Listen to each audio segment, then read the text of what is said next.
This Week in Startups is brought to you by Squarespace. Check out squarespace.com for a free trial, and when you're ready to launch, use offer code TWIST to save 10% off your first purchase of a website or domain. DigitalOcean, providing the easiest cloud platform to deploy, manage, and scale applications. Sign up today and receive a free $100 credit at do.co/twist. And Campaign Monitor, email marketing platform used by more than 250,000 businesses worldwide. Try Campaign Monitor for free at campaignmonitor.com/twist. Listeners who sign up and become a customer receive a free t-shirt. Hey everybody. It's another episode of This Week in Startup, and today it's an all Ask Jason. Live call-ins. We've got the technology perfected, and now we are doing live call-ins. That's why I have these headphones on, which makes it look like I'm landing planes at JFK, but I'm not. I'm taking questions, and our first question comes from Sam. Is that right? Yeah, that is. Okay, Sam, I hear you. My headphones are a little bit loud. Can we turn my headphones down just a wee bit? Is that possible? Okay, Sam, tell me your question. Yeah, so I'm calling in regards to the 996 work culture in China that it seems firms like Sequoia, with Mike Moritz writing an article a year ago talking about it, GGV running a podcast now even called 996, are pushing. It seems like it might actually not be something to be lauded, but actually a symptom of a problematic, culture around work and a symptom of other problems in China. I know you've spoken before about how you think around 50 hours is about right. I know it was probably 2 or 3 years ago in one of your episodes for founders and founding teams to work. I was wondering if your thoughts around that have changed and how you think this 996 work culture could affect mental health in Silicon Valley. Sure. So great question. And for those who don't know, Michael Moritz is the legendary venture capitalist who backed Google, YouTube, and many other companies. He's at Sequoia Capital, and he wrote a piece for the Financial Times. Silicon Valley would be wise to follow China's lead. The work ethic in China tech companies far outpaces U.S. rivals. I'm not sure that he wrote those headlines or subhead, but it is true that in China and previously in Silicon Valley, there was a tremendous work ethic, and it still exists in some cases. Now, people are free to do what they want to do, and if people want to rise up and have a better life in China, and they believe that the way they will be able to do that is to put in a large number of hours, yeah, it might not be sustainable, you might not be healthy, but I would not be judgmental of it if people are going from being poor and they want to be middle class, or they're middle class and they want to be rich and they want to make that sacrifice for their families. I don't have a problem with that. That's people's personal choice. And there's working long hours and there's working smart and effectiveness. So that is where, and there's also competition. So when you unravel this for something like my company Launch, I'm trying to build a sustainable culture where people put in a decent effort, but I don't want people burnt out because I want people to last for a long time. I want them to enjoy their jobs. And it's not a lifestyle business, but it's certainly not a burnout culture. If you're in a dogfight and you're trying to build something that's going to change the world, let's say Tesla, let's say Facebook, you may not have the luxury of saying we're going to be a 9-to-5 culture. Other companies that maybe aren't in a massively competitive space, SurveyMonkey comes to mind. My friend Dave Goldberg, who passed away, gave me a big speech, a big talking to about how he had hacked the system the other way by telling people, hey, if you need to pick up your kids and you want to have a life, come work at SurveyMonkey. When you're done, burning the midnight oil at a Facebook or an Uber or one of those hard driving cultures. And those hard driving cultures tend to not last forever. Google is famous now for having people hanging out on the roof drinking cocktails like they parodied in the Silicon Valley HBO show, where the Hooli people were kind of investing on the roof. So all of that said, you have to define as the founder of your company what lifestyle you want, and if you want to go ahead. And you also have to decide that as an employee of one of these companies. If you want to have an easier life Don't go work at Amazon, Tesla, or one of these hard-driving companies where they're trying to change the world. You will not find balance. And if you want to be the CEO of a company, it's likely that you will not have balance. It is an extreme pursuit, like being an Olympian. And an Olympian or a professional athlete sacrifices in order to get the gold medal, in order to get the big contract, and that's their personal decision. So I don't like to criticize those people for making that decision, nor do I like to criticize people who want to have a lifestyle. I mean, there's a lot of millennials out there who value lifestyle over work, and I've had to adapt to them. You know, it's not like you can just ignore this generation. And if they want to work, you know, on a project basis or seasonally, or, you know, they want more time off and less cash compensation, you got to work with that. And so I think it's important for all of us to look at this range of options as a bounty. You get to choose what you want to do. It's not A or B or C. It can be A and B in one lifetime. It could be A, B, and C in one lifetime. You can switch between modes. And a lot of people, after they get burnt out of trying to go for the gold with the startup and be an Olympian, decide they just want to be a lifeguard. They don't even want to jump in the pool anymore. They just want to sit at Google or Facebook and optimize the ad network and pretend they're working every day on something important when they're not. And then they come up with a great idea and they want to burn the midnight oil 90 hours a week. So the second part of your question, Sam, is about mental health. So what are your thoughts on mental health, now that I've given you my thoughts on people having personal freedom and choice, and all of these methods being something that people can choose?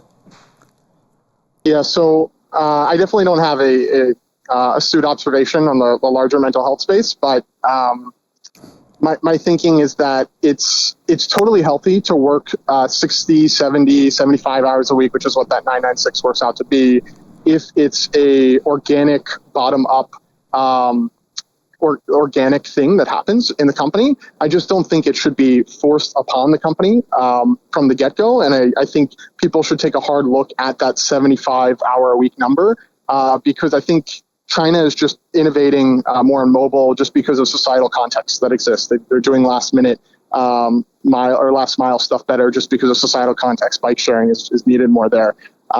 So I'm just really worried that will be seen as the cause of the success and not just a byproduct of the society there and so many other influences, so many other factors. So not exactly what you're asking there. I hope you don't mind, but I think it's a pretty solid observation that, you know, you can work too much and, you know, it can lead to people breaking down, relationships breaking down, and a whole range of bad outcomes. So I do think people should understand where they're at in life and make their own. I'm a big fan of this personal decision-making. You know, in Michael Moritz's piece, I don't think he says anywhere that, you know, people need to do this. I think he's kind of saying this is what's happening. And here's what he says at the end. The Chinese approach may seem unhealthy and unappealing to Westerners, and as China's gross domestic product rises, the collective thirst for improvement may start to wane. But for now, it's a fact of life. Western investors may complain that there are some companies from which they are excluded, but for the most part, investment opportunities in the best companies are available, and in many respects, doing business in China is easier than doing business in California. As the Chinese technology companies push ever harder outside the mainland, the habits of Western companies will seem antique. And so, I mean, I think he's just putting in the truth, which is, you know, as societies get more affluent and they have more resources, people start to value luxury. If you look at Europe, that's sort of where America's heading, which is socialism and 6 weeks vacation and maternity time, paternity time. In Europe, they're not hustling. They're not trying to build the next Uber or Google in Europe, generally speaking, nor have they. There's no game-changing companies, or very few, coming out of Europe, to be honest. Very few. And the work ethic is part of it. And the socialist approach and the high taxes are part of it. So you can increase happiness by increasing socialism, or the socialism quotient, let's call it, because we have socialist policies here, right? Obviously, like public education is socialism, and I don't think that's bad. We all believe in public education here in America. We just might disagree about healthcare, but that's socialist as well, and it's a spectrum. So you get to, I think what people should do is they should if we had more fluid borders, people could live in the society where they want. Like if people really want socialism, I don't believe that's what America is about. I believe America tilts a little bit towards capitalism and entrepreneurship. So people who want socialism should move to Europe and enjoy Denmark and Sweden and Norway if they'll have them. And then consequently, if people want to have like a crazy Wild West, experience, go to Asia. I mean, it is the Wild West out there. The rules and regulations are going to be completely different and more fluid than here. I mean, you can do crypto in some other countries, and nobody cares. Nobody cares if investors lose their money or not. So, you different societies are at different points, and people have to make their own decisions. Great question, Sam. Thank you. All right. And where are you calling from, Sam? If you're still there. Los Angeles. Oh, very nice. Where in LA are you? Downtown. I live in Hollywood, working downtown. Oh, DTLA. Wonderful down there. Bottega Louis. Yes. Get the chicken parm at Bottega Louis. All right, we'll do. Yum. Egg Slut, I'll too. let you know how it is. Egg Slut, great place to go for an egg sandwich. And go check out the Baxter Building. Okay. There's the building from Blade Runner. Okay, we'll do. All right, 5+ year fan. Thank you so much for all you do. Okay, take care, Sam. Bye. I think Sam wants to get off the phone. He was like, enough. This guy's going to give me too many tips on downtown LA. I'm trying to educate the guy. If you have a great idea and you want to turn it into a beautiful new website, use Squarespace, where you can blog or publish content, sell products and services of all kinds, or do a special project. Of course, you'll get beautiful templates that are customizable and powerful e-commerce functionality that's optimized for mobile.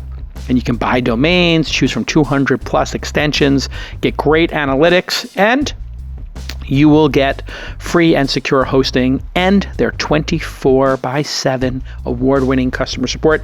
We use it all the time. Go check out the Launch Angel Summit or Launch Festival Sydney, or Launch.co, all running on beautiful Squarespace sites. So here is your call to action, everybody. Go to squarespace.com and get a free trial. Then, when you're ready to launch, use the promo code TWIST and you'll save 10% off your first purchase of a website or domain.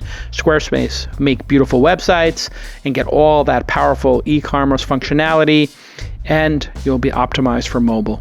It's a really great service. We love it and use it here every day. Okay, next on the line is Mac. Mac, are you there?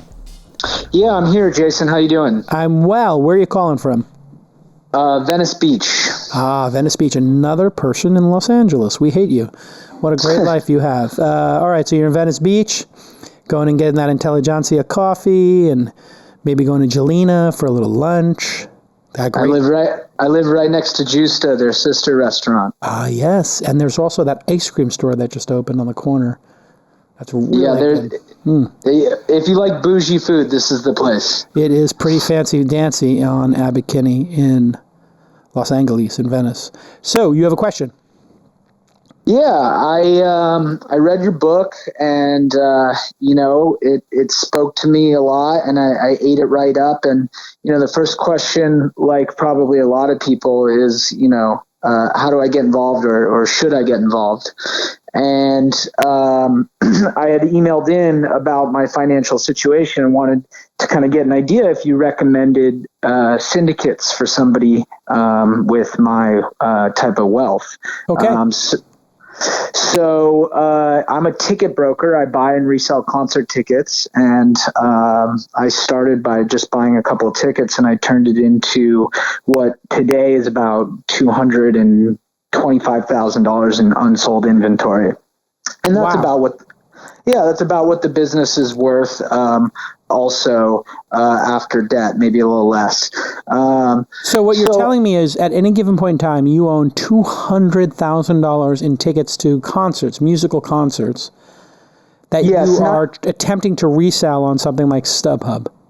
Yeah, I sell on all the secondary exchanges, StubHub obviously being the biggest. I was just using the StubHub app, and I have to say, I bought tickets to Jason Isbell, and I got first row seats at the Greek here in Berkeley, and I had an extra ticket. And it's amazing when you buy the tickets from them, and then you can immediately take one of the tickets and put it back up for sale, and you just authenticate with your bank account, and all of a sudden I'm a scalper. I'm sorry, ticket broker. Yeah. Sorry, I don't want to use a scalper word. I don't mean to insult you. Sorry, Mac. So you're a ticket broker. I am a ticket broker. Yeah, I'm actually was buying tickets right when your team called me. So let me ask you this. How does that work? How do you make money buying tickets? You buy low and sell high, I mean, obviously, but how do you get the original tickets? You buy them the day they come out?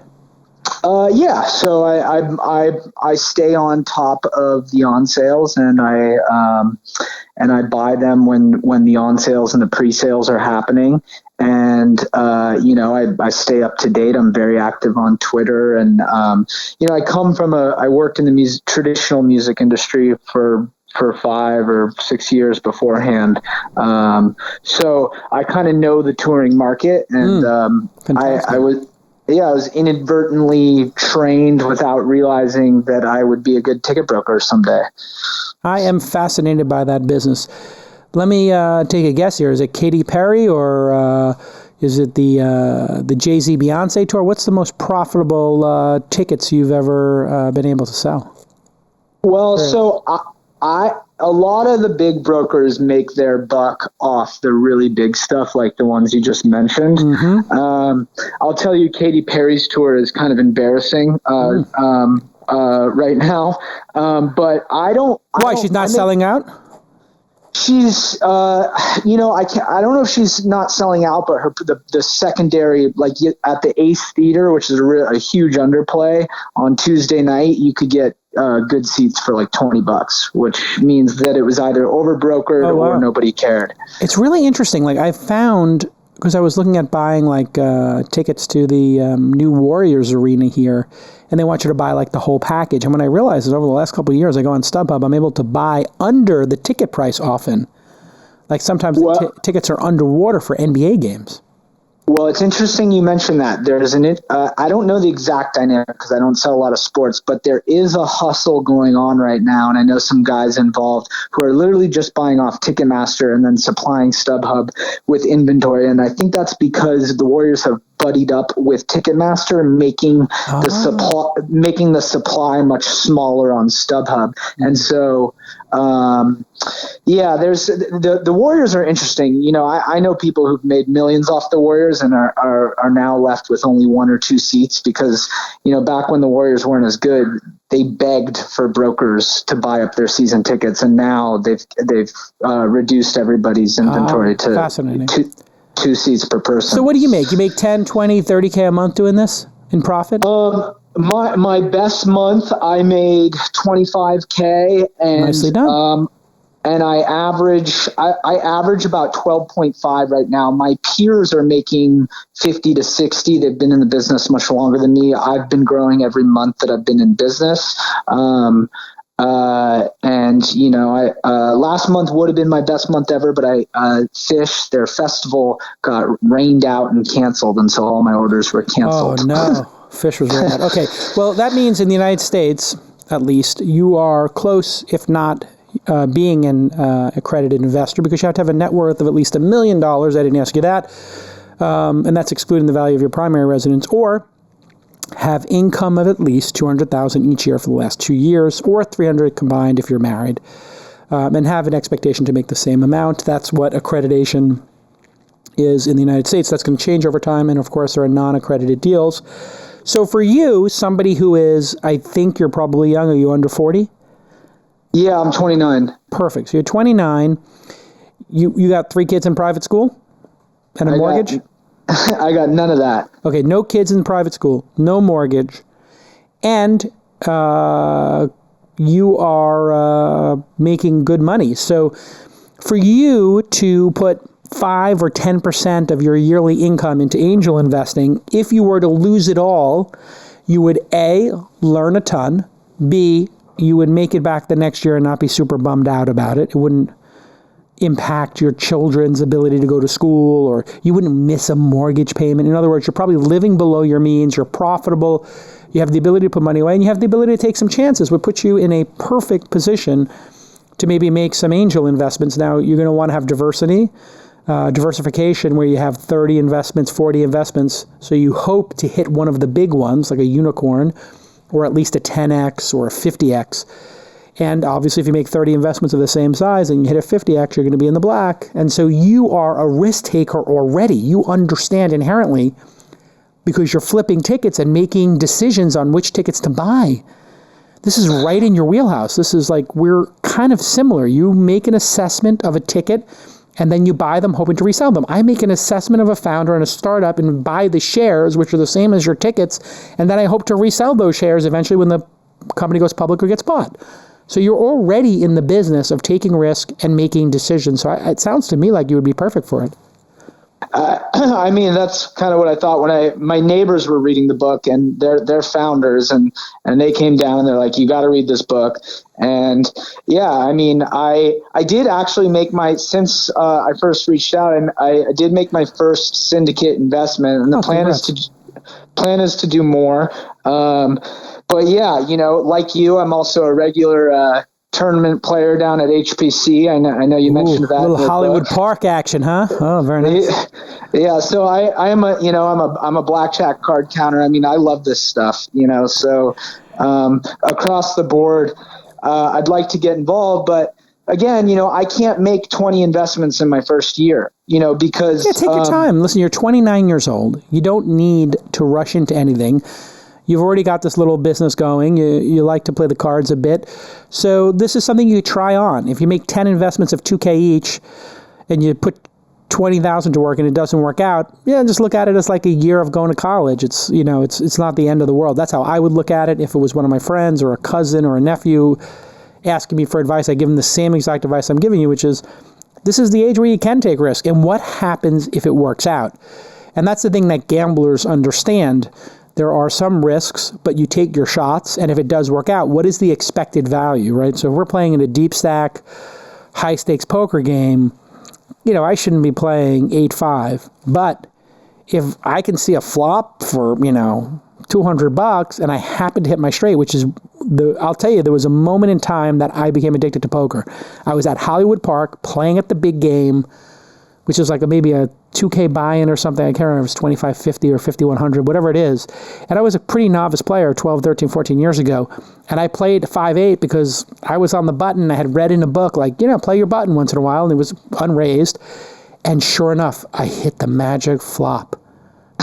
4, 6, 7 comes out. And I got the stone cold nuts on the flop. And so watching these guys and they're betting and I'm calling and they bet and I call and they bet again, and we're on the river, and I shove all my chips in, and one person calls me, and I win this largest pot of my life, and the person had kings or aces or something tremendous, and here I hit this thing that was perfectly disguised, and so that's expected value, right? So it's the implied odds. The implied odds there, because you had deep stacks going, right? And it only cost me $100 to see that flop, and for $100, I think I made like $10,000 or $15,000. It was crazy. It was bonkers.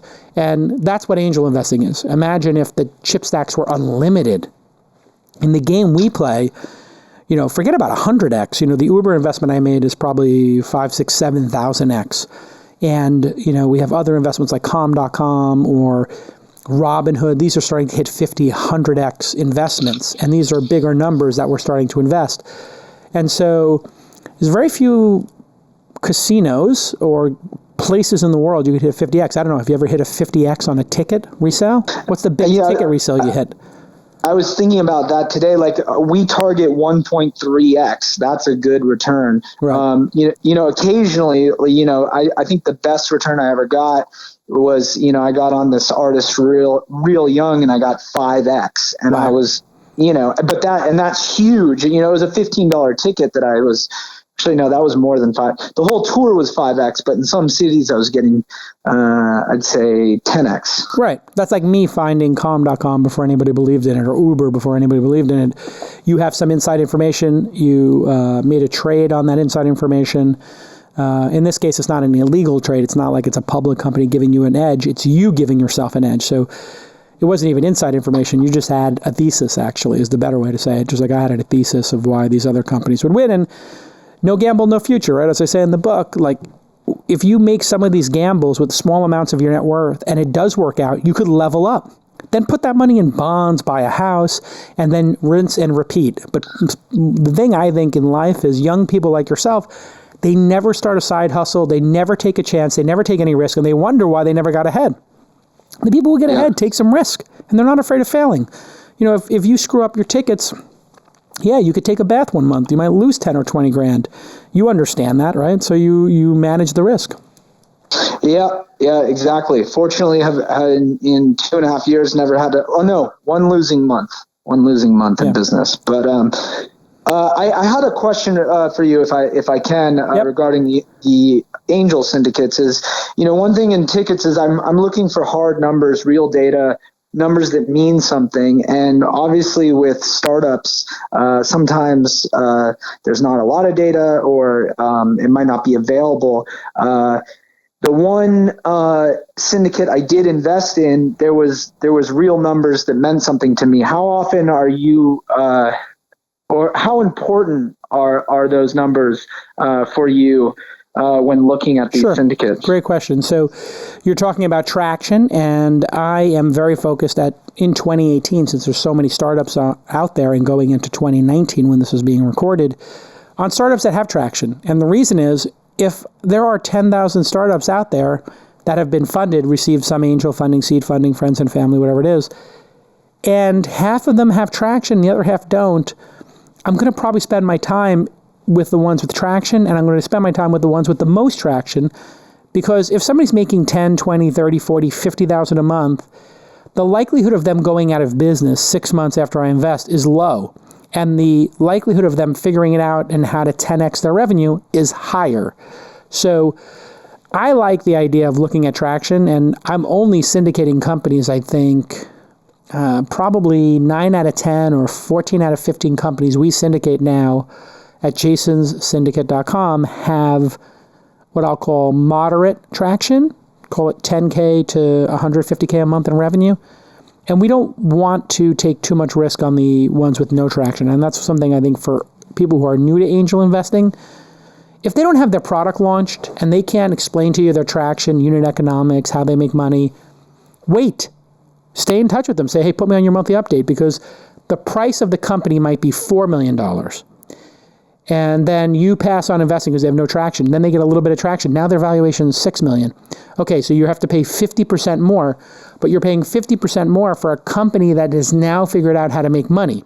This would be the equivalent of having ace king, and you wait and then you make your bet on the flop. If you were allowed to do that, imagine if there were no blinds and you just got to see a free flop. I mean, if you're the big blinds, you can see the flop for free sometimes. It's like getting to see a free flop, and all of a sudden the king comes up, and you're like, okay, now I'm going to start betting. Now I've answered some of my questions. Or if you have pocket queens, you want to make sure there's no ace or king on the flop, right? So you're like, okay, I got queens, I have the, an over pair to the board. Now I'm in good shape. For those people who don't understand what we're talking about, please, if you learn anything from Mac and I's conversation right now, is that you must learn to play poker. Well, I appreciate that, Jason. Yes. Okay, great job, Mac, and thank you for reading the book. Have you written a review yet? I will. I will write a review right now. All right, that's my man. Get on that Goodreads, get on that Audible, or get on that Amazon and write a review. It makes a big difference. I hate to beg for reviews, but I'm begging. Thank you, Mac. If you're a startup, you need to have the most reliable, the fastest, and the most affordable infrastructure. And that's where DigitalOcean comes in. They provide the easiest cloud platform to deploy, manage, and scale your applications. 150,000 businesses in the world use them and love them, and Inc. called them one of the world's fastest growing startups. You can rely on DigitalOcean to remove infrastructure friction and deliver industry-leading price and performance. DigitalOcean is, of course, built by developers for developers, and they have a huge learning community with tons of resources and tutorials. And boy, do we have a great deal for you today. If you sign up, you'll receive a $100 credit at do.co.twist. do.co/TWIST. And here is an amazing testimonial from Content Ignite. Since moving to DigitalOcean, our setup is ultimately more capable than what we had before the migration. Downtime has become a rarity, and our hosting costs have decreased by more than 90%. What? Yes, that's right. You're going to get predictable, straightforward billing. You'll always know what you're going to pay. And the flat pricing structure across all data centers and regions makes it even more affordable. Customers love this. You remember Mitch Weiner called into This Week in Startups back in 2010. That's right, 8 years ago. He was working in marketing, and he asked me my advice. I said, go to Techstars and find some co-founders and create something you're passionate about. Well, that's DigitalOcean. And he called back in 2014. He was a guest, actually, on the program, after they raised $37 million from Andreessen Horowitz. So it's very special for me to have DigitalOcean on the podcast and be a supporter of this podcast, This Week in Startups. It's full circle. 8 years ago, Mitch came on the podcast. So crazy. Anyway, if you want to sign up, and I recommend you do, you'll receive a $100 credit. So go ahead and grab that $100 credit while you can. do.co/twist. do.co/twist. And you will love DigitalOcean. We use it. We love it. It's amazing. Many of my startups are using it, and it's just fabulous. So go ahead and check out do.co/twist and get that $100 credit and get in there and start using that really easy to use, manageable, scalable, and affordable cloud service. There you go. Okay. Thanks again, DigitalOcean. We appreciate your support. Okay, let's get back to this amazing podcast. Okay, everybody. We have another caller on the line. Who's on the line? This is Ilya. Ilya. I know an Ilya from Canada. Where are you calling from? Yes. From Canada, from Toronto. That's crazy. I know a kid named Ilya from Toronto in Canada, and he's got a great startup, and I met him when I was out in Stockholm. Yes. What do you do? That's me. Oh, my God. I'm not Ilya. Good. Hey, nice to see you. We were both just at the Fireside Conference, 2.5 hours, 3 hours north of Toronto. Yes. How would you describe this conference that you and I experienced this past weekend? I like that it was no Wi-Fi. That was pretty awesome. Offline, when I walked in, the cabin said offline is a new luxury, and I really thought that was cool. They got people to connect and chat. And it was without checking Twitter. it was pretty cool. They had no Wi-Fi, except I had it in my cabin. I had a special luxury cabin, which was built in 1947 and had no heat. It was the worst accommodations I've ever had. But as a speaker, I'll tell you, it was the worst accommodations I ever had, but I had a great time at the event, so I'd definitely come back. And I had the best accommodations in the place. You were sleeping in a cabin with 8 other people. A shared cabin. Yeah. My wife and I, and then there was another couple. That was something that can definitely improve. But, and it was very cold. You were sleeping on a cot with no heat. It was 40 degrees. It was freezing, but you had a good time. Well, I brought a bigger blanket, and it was worth it. You know, it was good to meet people, and next time I'm sure they'll fix that. We'll tell them about it. Absolutely, and I don't know if you got a chance, but on the way back, there's a little donut shop. It's a mom and pop place called Tim Hortons.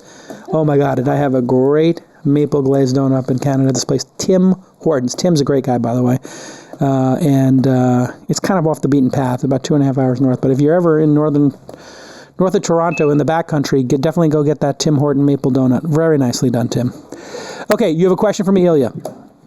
Yeah, I just wanted to. The cover of Economist this month was a lot of entrepreneurs are leaving the Valley, and I don't know if that's true or not, but I want to get your opinion on the Economist article, how companies are setting up offices in different parts of the world to arbitrage, cost and also scale. Yes, the Silicon Valley Economist cover. We see this all the time. The boom bust cycle. Is Silicon Valley over? Is it not?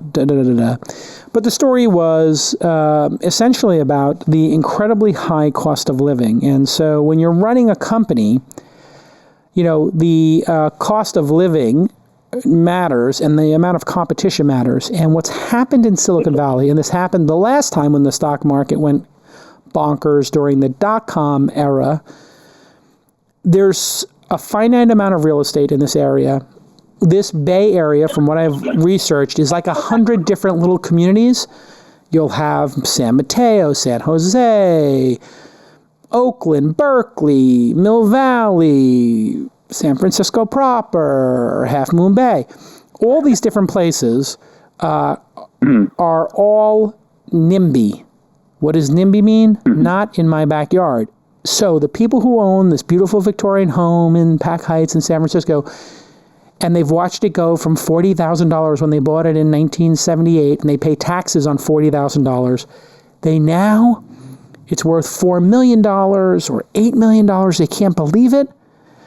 And they are going to fight tooth and nail. These hippy-dippy, NIMBY people are going to fight tooth and nail to not have any other homes built because they're afraid if there are more homes, the price will go down, and their price has appreciated so much.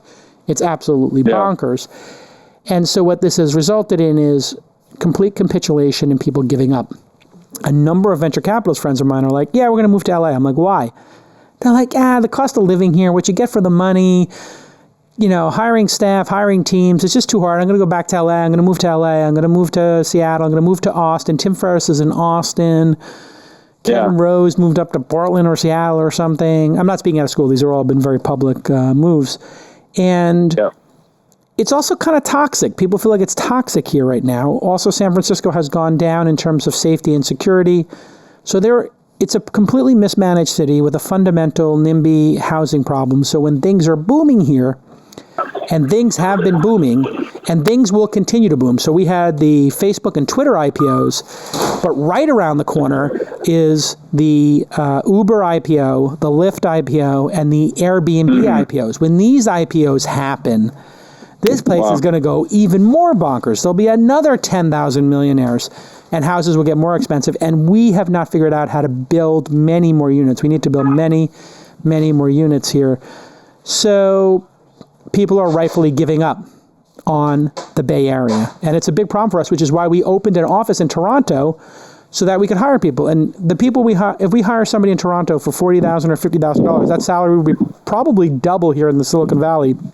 And the person's tenure would be half as much. Now, let me say that again. If you were to hire people in Toronto due to the difference in the dollar, I guess, and the cost of living, you could probably get 2 employees for every one, or if you hire in Austin or other places, it might be 1.5 employees for every one. If you're running a startup, this is a big, big advantage. Now, what's the advantage of Silicon Valley? The talent pool, which you're fighting tooth and nail and overpaying for with Uber and Google and others, and the advantage here is raising money. So what I think the high art is going to be is, hey, listen, if your company's in Vancouver like Slack, or you're in Toronto or Austin or Seattle, God bless, stay there. Open up a small office here. You can do something at a co-working space, let's say. Or if you really want to live here, you can, but just have an expectation that you might need to hire and scale teams outside of it. So for Inside.com, the other company I run, all the writers are freelance working from other places, and we're hiring our sales team remote. We don't have one salesperson in Silicon Valley because the dogfight for sales executives and sales talent in Silicon Valley has gone bonkers. So this doesn't mean Silicon Valley will be less relevant. It means it's a terribly arduous place to run a company and build one if you don't have a ton of resources. If you have a ton of resources, you can deal with it. You can just overpay people. You can just give people huge salaries and keep the escalation of rents going up. But for some people, rightfully so, they're just going to pull the ripcord. Interesting. Thank you. Okay. Well, it's great to catch up, and let's keep talking about your startup, which I won't mention, unless you want me to give it a plug. You want me to give it a plug? Should we give you a plug? Sure. That's always appreciated. Okay. So tell everybody what your company is and why I'm interested in investing in it.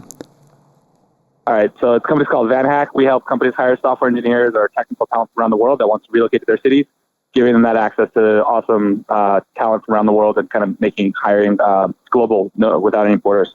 And it's called VanHack, like not a car, but like a van. VanHack. VanHack. Exactly. You bring them to a new place. Yeah. Got it. And you're finding people on a global basis and bringing them to Canada or America, but it's gotten harder to bring people to America now. Yeah, that's the problem right now. And the H-1B, I think there's only 30,000 or 60,000 spots. And I think there's like 300,000 open jobs.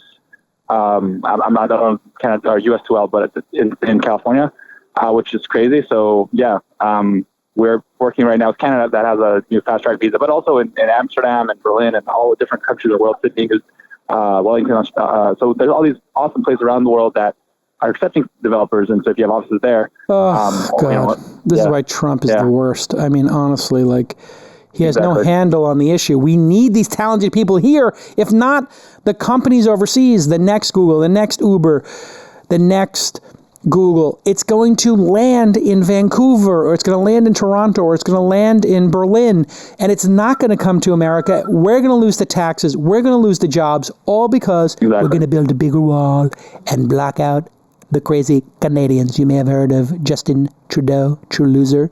Yeah. And we're going to build a huge crazy. wall, and Justin Trudeau is going to pay for it. Okay? Okay. The one thing about the wall is that you can't stop Wi-Fi. You can't stop people working remotely. So you can try it, but incorrect. We're going to build a wall that is so thick and so tall it blocks Wi-Fi signal. Sure. Okay? Okay. Sure. And drones, and we're going to drop bombs on all the Wi-Fi routers in Canada. Okay, I can't do the Trump voice. It's like triggering me. All right, man. Good talking to you, Ilya. Good question. Thanks, Jason. All Cheers. right, All of it. God, in all seriousness, everybody, this is the problem with isolationism. You can pick two ways you want to win. And one is in the short term by building walls.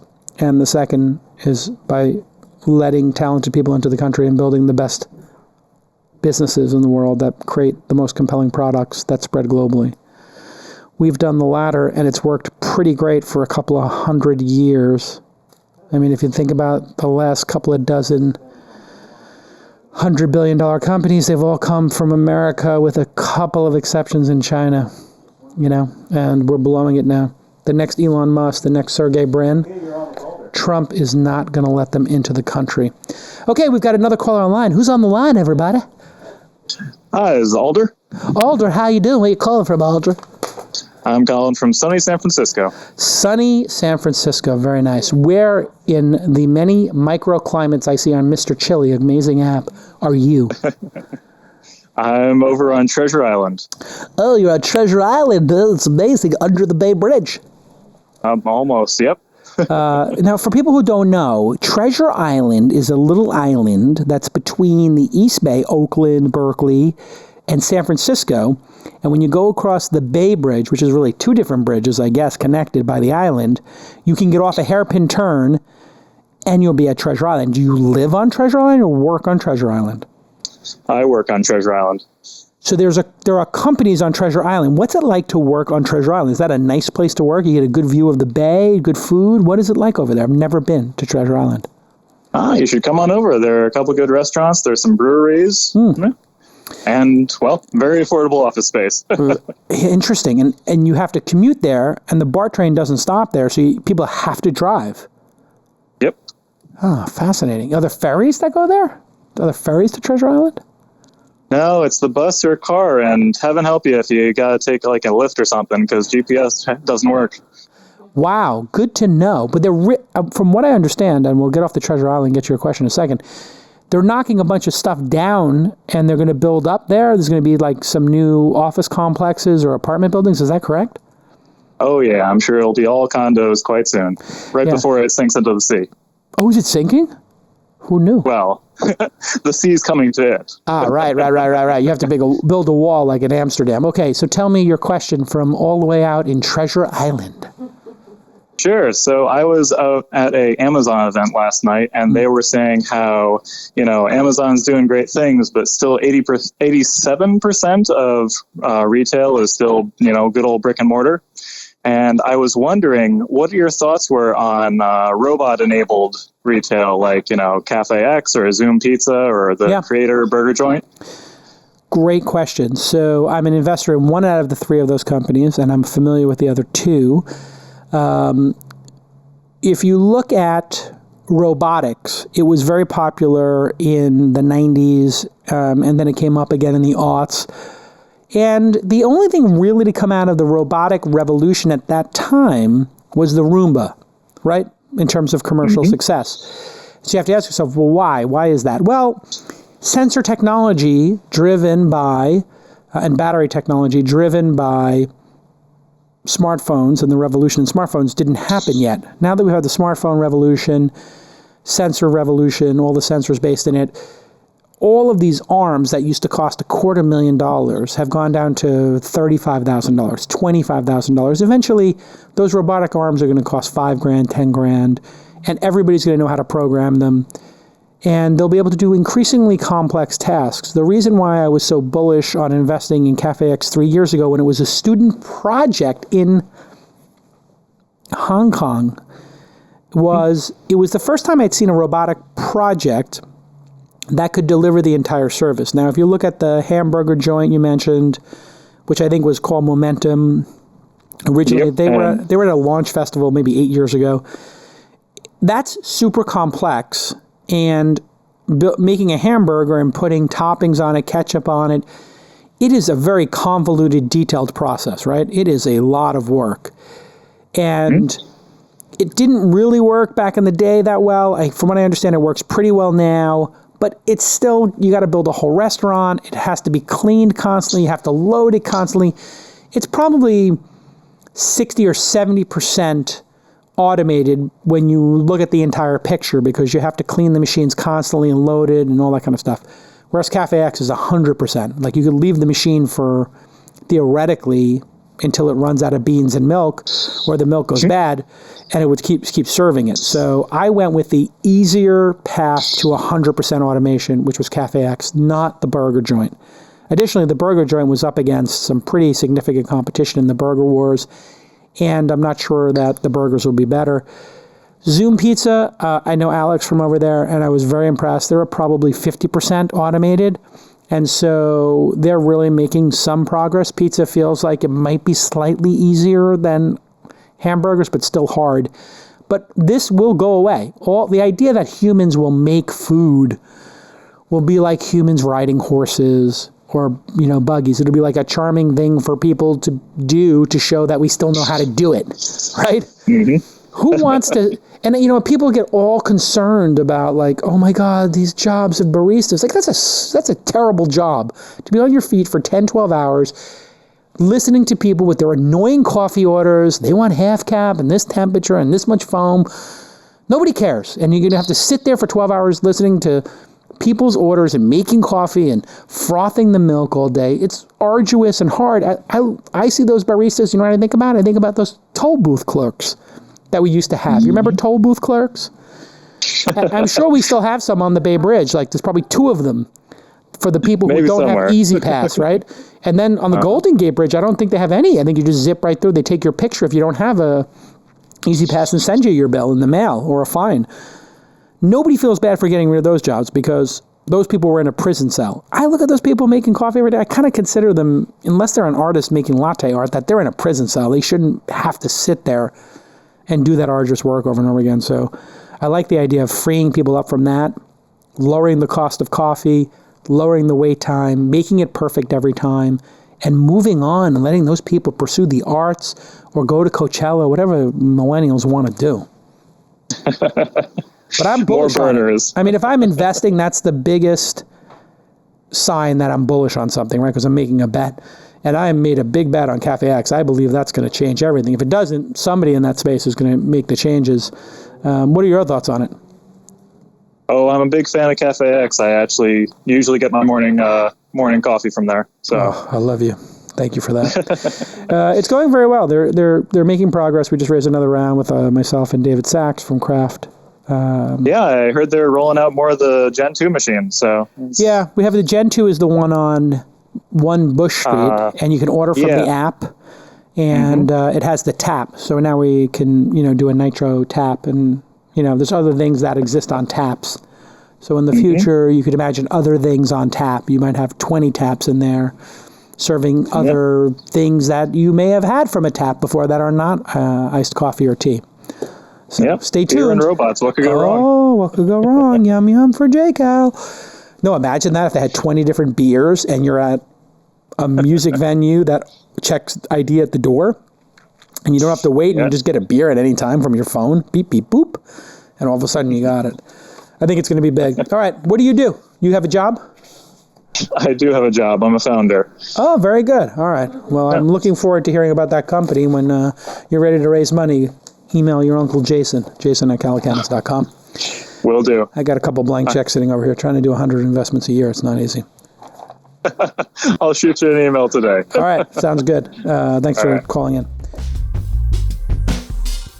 I am so excited that Campaign Monitor is a new partner here at This Week in Startups. Welcome to the family, Campaign Monitor. If you don't know Campaign Monitor, it is the easiest to use email marketing platform in the world. They have amazing mobile-friendly templates and a drag-and-drop email editor, as well as award-winning 24/7 customer support. It's used by over 250,000 businesses worldwide, and we started using it for our ad campaigns. And you're not going to believe this, but we tripled our open rate. We now have a 48.5% open rate with our first campaign. And that was in under 24 hours. And here's how it works. You go to campaignmonitor.com/twist. And this is us actually building it. You sign up for free. Again, campaignmonitor.com/twist. Create an account, zip, and then you click on create a new campaign. And my CMO Presh names the campaign the launch scale invite. And he says, let's personalize it with the person's first name. Boom. Now he's going to pick one of these beautifully designed templates. There's so many to choose from, and they're all designed by award-winning designers, and he finds one he likes. We value your feedback, and he says you're invited to launch scale. He edits it. You see him go to Google Docs, cut and paste, zip, and instead of completing a survey, he says, hey, I'm going to make this template my own. I'm going to apply for a free founder pass. You saw him zip into the footer and say, you know what? We focus on YouTube, Twitter, LinkedIn, and Instagram, and he puts that in there. You see him putting our sponsors in, and he actually works at this pace. He's a superhuman CMO, Presh. And here's the preview window. Beautiful. You can see what it looks like on mobile. Perfect. He picks what list he wants to share it with, and then he can schedule the delivery. Does he want to send it now or at a specific time? He's going to pick a specific time, Eastern time, tomorrow in the morning. Boom. And he can look at the worldwide view of people opening it in real time. The first person opened it in Arizona, and we can zip in and watch over time people doing it. That's how easy it is. And they have over 250 integrations in their app store, and you can connect it to your favorite CMS, your blog, or other third-party software. And again, in our first test, we tripled our open rate to 48.5% in the first 24 hours. You can easily set up A/B testing and figure out what works and what doesn't. And you can create these custom automated emails that you've probably been getting, where you send multiple emails over time to somebody in a campaign, All this stuff is available right now at a very affordable price. Go to campaignmonitor.com/twist. And you'll just go to campaignmonitor.com/twist. Listeners who sign up and become a customer will receive a free t-shirt. Once again, campaignmonitor.com/twist. Okay, let's get back to this amazing episode. Okay, I have another caller on the line. Who's on the line? Hi, this is Chai Forrest. Chai Forrest, how are you doing? That is a great name. Two things I love, Chai and Forrest. I'm a big fan of your work. Awesome. Where are you calling from? Los Angeles, Hollywood, actually. Wow, very nice. We hate you for living down there. It's such a great life. I don't think it's rained in like a year down here. That is the problem, isn't it? It gets a little weird, and then it rains, and everybody crashes their car. It is unbelievable how people are like doing their makeup and on their phones, and then it rains, and every car is just spinning out, crashing everywhere. Yeah, or the fires on the 405 last year was pretty crazy. It was like a post-apocalyptic scene. I used to live in Brentwood, and I would take the 405 up to Sunset Boulevard area, and I was blown away by like fires up and down the Sepulveda Pass. Crazy. Yeah, absolutely insane. So I know you're working on the open book project, so I want to ask you a question about Facebook. What do you think it's actually going to take to compete with Facebook? And what would be your dream social media platform? What would that look like? Great question. So openbookchallenge.com, for those who don't know, we basically put up some investment prizes trying to figure out if people could or were willing to try to take on Facebook. Facebook has reached tremendous scale, but there should be some other options. And the only other options that have emerged since Facebook were Twitter, Snapchat, WhatsApp, and Instagram. Those would be the of note competitors, and obviously two of those got bought, and two of them became independent, publicly traded companies with $10 and $30 billion market cap. Snapchat at 10 probably, and Twitter cruising 30, 40 billion over the last year or so. So there is a false premise going on in Silicon Valley that is perpetrated by Facebook and others that you cannot compete against the incumbents. You can compete against the incumbents. You need to start thinking about what would be reasons for people to switch, and it better be a good reason because the existing products are pretty good. And Facebook likes to dissuade people from even trying to compete against them, but the truth is they were getting their asses handed to them by Snapchat, and they threw up the white flag and just said, screw it, we're going to copy everything that Snapchat does. That's how easy it was for Snapchat to compete with them. They came up with a new concept, stories and filters and lenses and ephemeral messaging, all three of those features stolen by Mark Zuckerberg and his stealing team of uncreatives who can't even come up with their own ideas or are too scared to come up with their own ideas. I think somebody could create a competitor to Facebook or Twitter or even YouTube. And economics would be one way to look at it. A new technology or feature would be another way to do it. Economics might be a Facebook that shared revenue or a Twitter that shared revenue with users. Neither of those two platforms share revenue with content creators. YouTube obviously does. So that would be one way to compete with them, is to share revenue. Another way would be to provide a different model than giving up your privacy. Another would be giving more control to users. So if you look at Facebook, people spend a lot of time getting followers for their pages. And then Facebook, you could have 100,000 followers for your page, but only 1% of your followers see your content. YouTube pulled the same trick on people. They might have 100,000 subscribers, and then all of a sudden, boom, you can only reach 2,000 of them. So these platforms manipulate the participants in them, and a platform that didn't manipulate people or empowered people, like Patreon does, could make a dent. And Patreon is now starting to make a dent. I consume Sam Harris and Bret Easton Ellis's podcasts via primarily Patreon. So those have become that's become like a viable way for content creators to connect with audiences. And Bret Easton Ellis, the author of Less Than Zero, American Psycho, and a bunch of other good books, he's a very unique, independent thinker, and he would not be the type of person who advertisers would have an easy time advertising on. And so he's just charging. I think I pay $5 or $10 a month for his podcast, and I get a custom URL, and I'm starting to get delivery of, he makes a longer podcast for the people who pay, and then people who get it for the silver level get a shorter podcast, and then people who get the regular one, I don't even know if he gives it away for free at all.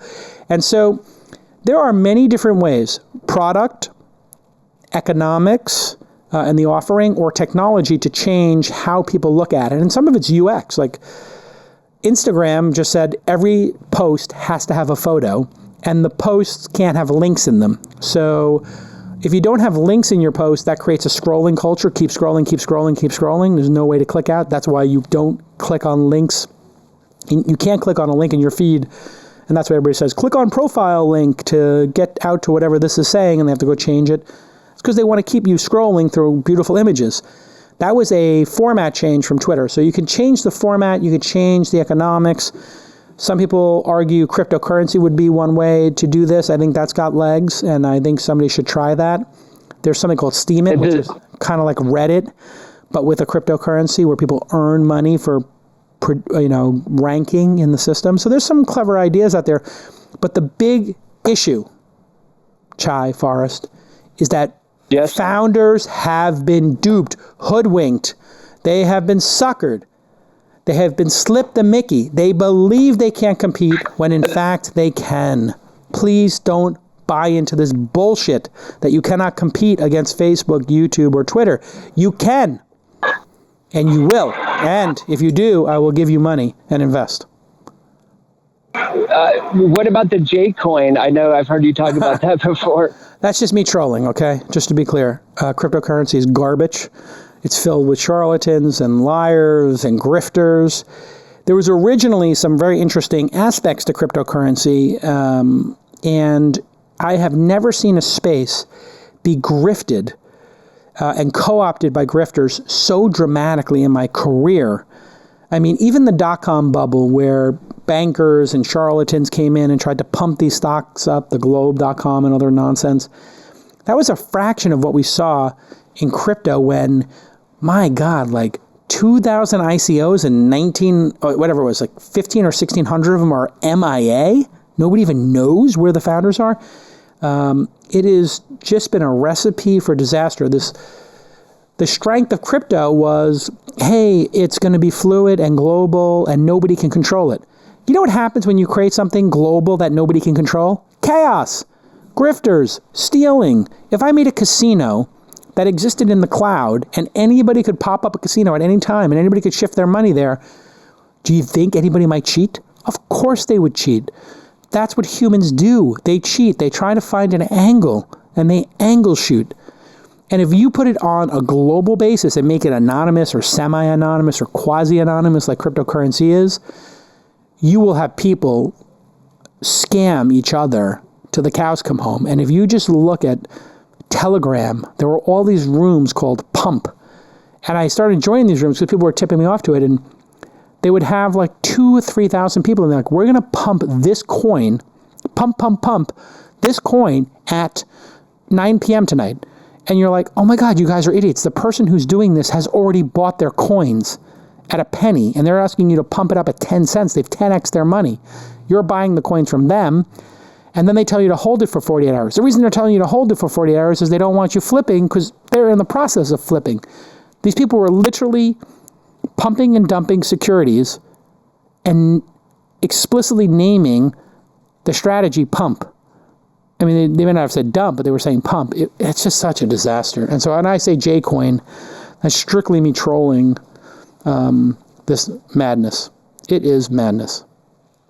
Yeah, and I think that's lends to why angel investing is so powerful, because it really vets the creator. You have to step up to the game, or the founder. You have to really present yourself. You have to have all your ducks in a row. You can't just be like, hey, I'm going to do an ICO and get a bunch of people to donate money. Like, you have to actually have a real working business model when you're pitching to investors.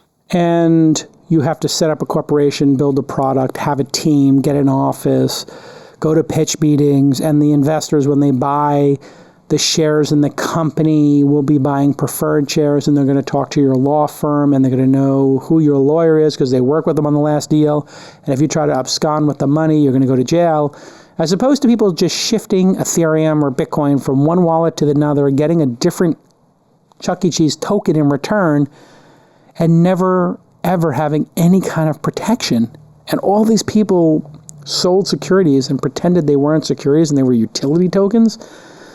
Ay, ay, ay. I mean, I think the SEC could spend the next 10 years exclusively on ICOs and only catch 1%, 2%, 3% of the offenders. I mean, there were these people going out there who were brokers, and their specific job was to find rich people and talk them into buying these coins.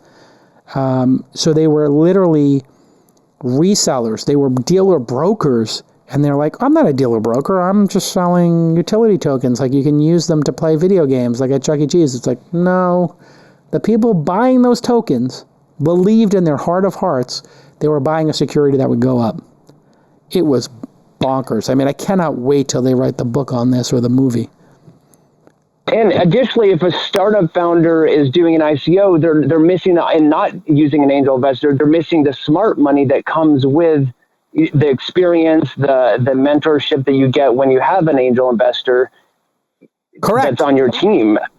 Chai Forrest, you took the words right out of my mouth, Mr. Forrest. 100%. If you were getting qualified investors, you could leverage them for their network, for their expertise, or for future checks from them, an investment.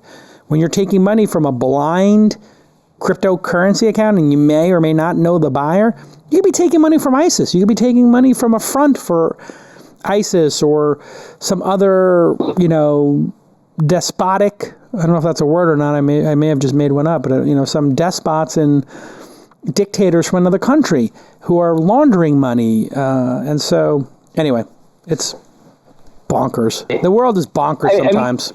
I mean, it's just like, I just thought to myself, how could this be occurring and everybody sees it occurring? It's kind of like when you watch the Mueller stuff and you're like, my God, like, all these people are guilty of all these crazy things. And like, people will just look at it and they're like, yeah, I don't think there was any collusion. It's like, but they asked for the Russians to hack the other opponent's email server.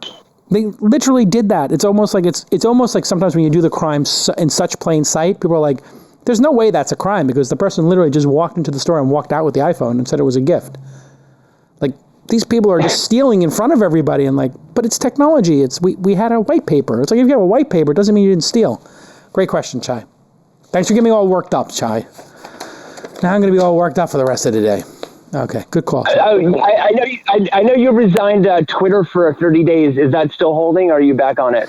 I installed it back on my phone because Elon was getting ripped apart on there, and I felt like I had to give a little air cover for my friend, and I was mixing it up with people. But I'm going to delete it back off because I'm trying to get the next book finished.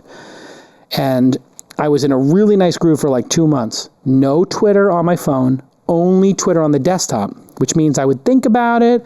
I would see all these messages at the end of the day. I'm like, I don't have time to read all these replies. I'll just tweet 1 or 2 things and then get back to work. So I got to delete it off my phone again. It's such an addiction. Once you put it on your phone, it's like the rage slot machine.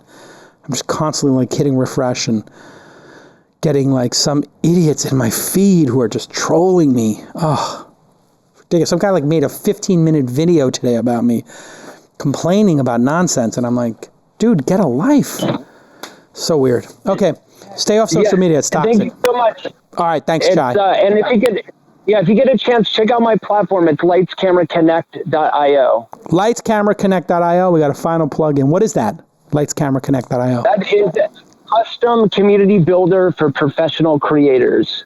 Very nice. Nicely done. If you need to get a custom community built, you're all set. Okay. Thank you.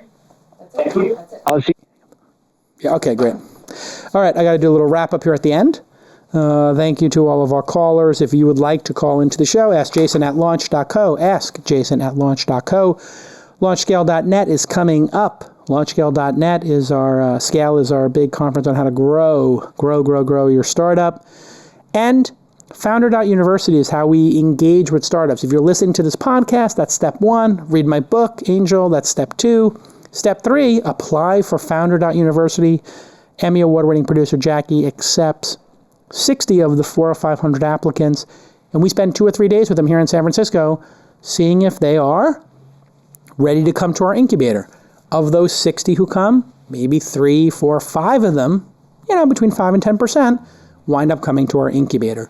So that is the path for you as a founder to get us as an investor. Watch the podcast, read the book, then go to Founder.University, then come to the Launch Incubator, and then eventually Jason's Syndicate invests $1 million. Okay, this has been a great episode.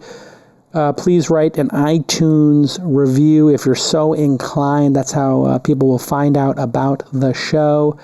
And you can find us on YouTube, youtube.com/thisweekin. Please post a comment under the video.